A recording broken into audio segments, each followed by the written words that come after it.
Hello दोस्तों, आपका स्वागत है आपके अपने चैनल नॉलेज रूम पर। आज हम देखेंगे क्लास 10th की एक्सरसाइज फर्स्ट का एक ऐसा क्वेश्चन जो हमें हमेशा दिखता रहता है एग्ज़ाम में। और ये क्वेश्चन ये है, √3 एक अपरिमेय संख्या है। ये हमें प्रूफ करना होता है कि √3 एक अपरिमेय संख्या है। तो हम इसको प्रूफ कैसे करते हैं? देखो, बहुत सी बार काम को करने के लिए हमें उल्टा करना पड़ता है। इसमें भी सेम ऐसा ही है। हमें सबसे पहले मानना होगा कि √3 क्या है, एक परिमेय संख्या है। और परिमेय संख्या की डेफिनेशन से हम जानते हैं कि परिमेय संख्या वो होती है जो p/q होती है। इसमें p और q दोनों पूर्णांक होते हैं और p और q का एक के अतिरिक्त अन्य कोई उभयनिष्ठ गुणनखंड भी नहीं होता है।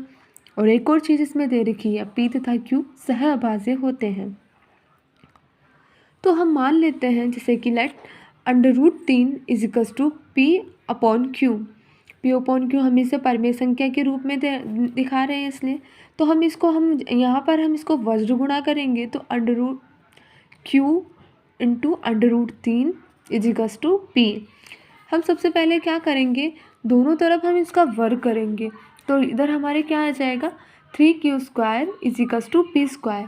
अर्थात जब हम p² में 3 का डिवाइडेशन कर सकते हैं तो p² डिवाइडेड बाय 3, अर्थात p² 3 से विभाजित होता है। अगर p² 3 से विभाजित है तो इसी तरीके से हम ये भी मानते हैं कि p भी 3 से क्या होगा, p भी 3 से विभाजित होगा। ठीक है। और उसके आगे जैसे कि हमने मान लिया ये चीज़ हमारे आ गई। उसके बाद हमने माना कि p = 3r है।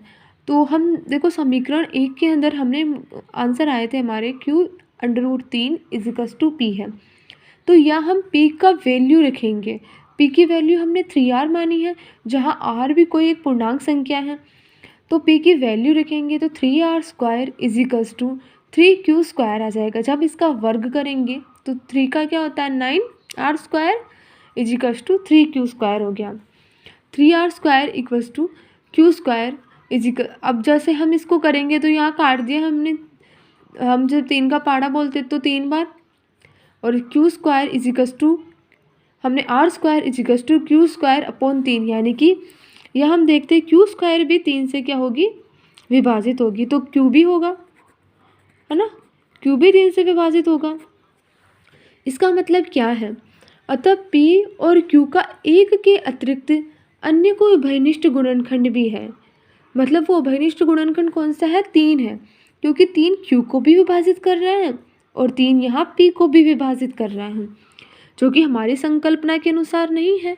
हमने माना था कि √3 एक परिमेय संख्या है और परिमेय संख्या होने के लिए उसके अंदर क्या माना था हमने, p और q का एक के अतिरिक्त अन्य कोई उभयनिष्ठ गुणनखंड नहीं होना चाहिए। लेकिन यहाँ एक के अतिरिक्त अन्य कोई उभयनिष्ठ गुणनखंड है और वह है 3। तो हमें अपनी संकल्पना का क्या प्राप्त होता है, विरोधाभास, यानी कि अपोजिट प्राप्त होता है। तो इसका मतलब तो यही है ना कि हमारी संकल्पना गलत है, यानी कि √3 एक परिमेय संख्या, √3 एक परिमेय संख्या नहीं है। तो वह परिमेय संख्या नहीं है तो वो कौन सी संख्या है, इससे हमारे सिद्ध हो जाता है कि √3 एक अपरिमेय संख्या है। ये क्वेश्चन बहुत इंपॉर्टेंट है, अक्सर 10th में ये क्वेश्चन आता रहता है। और फिक्स मान के चलिए कि अगर प्रश्नावली 1 से अगर कोई क्वेश्चन आया है तो ये तो आएगा ही आएगा। इसलिए आप आराम से इसको अच्छे से देख लीजिए